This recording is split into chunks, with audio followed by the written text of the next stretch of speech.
قياس ضغط الدم بطريقة التسمع باستخدام الشريان العضدي. Measuring blood pressure auscultation method using brachial. 1. Wash hands. 2. حدد أي طرف هو الأنسب للقراءة. 2. Determine which extremity is most appropriate for reading. 3. اختر حجم الكفة المناسبة للمريض. 3. Select a cuff size appropriate for the patient. 4. اجعل ذراع المريض العارية مستريحة على دعم بحيث يكون منتصف الذراع العلوية على مستوى القلب. 4. Have the patient's bare arm resting on a support so the midpoint of the upper arm is at the level of the heart. 5. تأكد من أن الكفة مفرغة تماما من الهواء وأن صمام المضخة يتحرك بحرية. ضع مقياس الضغط بحيث يكون مركز عمود الزئبق أو قرص الأنيرود على مستوى العين وبشكل واضح للمراقب. 5. Make sure the bladder cuff is fully deflated and the pump valve moves freely. Place the manometer so the center of the mercury column or aneroid dial is at eye level and easily visible to the observer. 6. قم بتحسس الشريان العضدي في منطقة الكوع الأمامية. 6. Palpate the brachial artery in the antecubital space.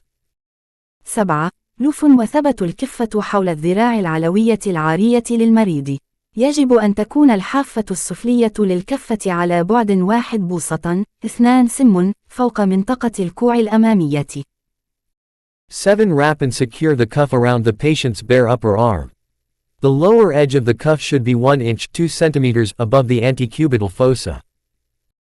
8. أدخل قطعتي الأذن لسماعة الطبيب في قنوات الأذن بزاوية مائلة للأمام لتناسب بإحكام. 8. Insert the earpieces of the stethoscope into the ear canals with a forward tilt to fit snugly. 9. ضع الجرس الخاص بسماعة الطبيب فوق نبض الشريان العضدي. 9. Place the bell of the stethoscope over the brachial artery pulsation. 10. بيدك المهيمنة قم بتدوير الصمام في اتجاه عقارب الساعة لإغلاقه. 10. With dominant hand, turn the valve clockwise to close. 11. افتح الصمام جزئياً عكس عقارب الساعة لتفريغ الكفة بمعدل 2 ملم ثانية أثناء الاستماع لأصوات النبض. 11. Partially open the valve counterclockwise to deflate the bladder at 2 mm sec while listening for the pulse sounds. 12. أبلغ المريض بالقراءة.